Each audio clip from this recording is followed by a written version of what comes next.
Bioscope আমাদের হারিয়ে যাওয়া এক ঐতিহ্যবাহী শিল্পের নাম, যার শাব্দিক অর্থ চলচ্চিত্র বা ছায়াচিত্র।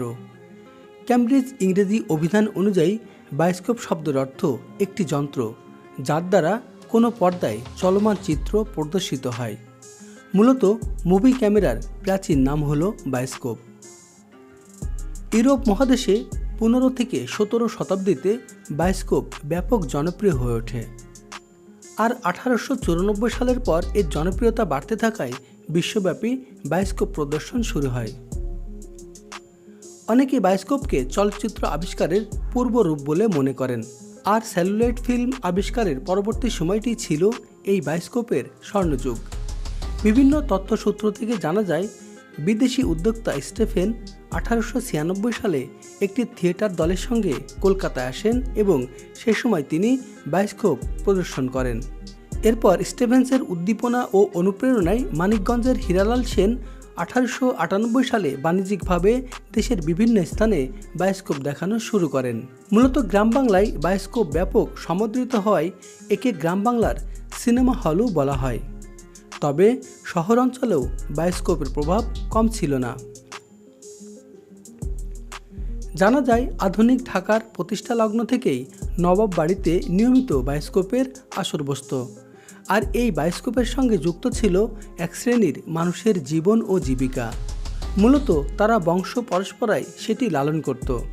তারা ছোট লাল রঙের কাঠের অথবা টিনের বাক্স মাথায় নিয়ে রং বেরঙের অদ্ভুত পোশাক পরে গ্রামের পথে ঘাটে হেঁটে বেড়াত বায়োস্কোপ দেখানোর উদ্দেশ্যে। তাদের হাতে থাকা খঞ্জনি বা করতালের শব্দ আর কণ্ঠে ছন্দময় বাক্য জনতাকে আকৃষ্ট করত, আর সেসবে আকৃষ্ট হয়ে পেছনে পেছনে ঘুরত একদল ছেলে মেয়ে। ছোট চারকোনা বাক্সের 3 দিকে 4টি, 6টি অথবা 8টি ছোট ছোট গোল জানালা থাকত, যা আতসী কাচে ঢাকা থাকত। দর্শক এই কাচের উপর চোখ রেখেই দেখত বায়োস্কোপের ছবি। ভিতরে প্রদর্শিত ছবিগুলো আকারে বড় দেখাতো ও কাছে মনে হতো, আর বাক্সের অপর দিকটি সম্পূর্ণভাবে নিয়ন্ত্রণ করতেন প্রদর্শক। তিনি অবিরত ছবি পাল্টাতে থাকতেন, সঙ্গে কথার ছন্দ ও করতালের ঝংকারে স্থির ছবিগুলো প্রাণবন্ত করে তুলতেন। দর্শক ছবি ও কথার মধুর দৃশ্যে হাসত, আবার কষ্টকর দৃশ্য দেখে চোখের পানিও ফেলত।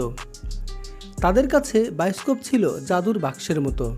তবে একসঙ্গে 6 থেকে 8 জনের বেশি দর্শক বায়োস্কোপ উপভোগ করতে পারত না, ফলে বাকিরা প্রবল উৎসাহ ও উত্তেজনা নিয়ে দাঁড়িয়ে থাকত। গ্রামে বৈশাখী মেলা বা দুর্গাপূজার মতো উৎসবগুলো বায়োস্কোপ ছাড়া জমত না।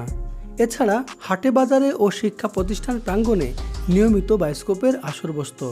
বাংলার ইতিহাস, রাজা বাদশাদের জীবন কাহিনী, ঐতিহাসিক নিদর্শন, বিখ্যাত ব্যক্তির জীবনী, মক্কা মদিনা এসবই ছিল বায়োস্কোপের গল্পের বিষয়। তবে সময়ের পরিবর্তনের সঙ্গে সঙ্গে বিকাশ ঘটেছে প্রযুক্তির। বায়োস্কোপ ছাড়িয়ে এসেছে সিনেমা হল এবং ঘরে ঘরে স্যাটেলাইট টিভি ও ইন্টারনেট সংযোগ, আর হারিয়ে গেছে বায়োস্কোপের প্রদর্শন।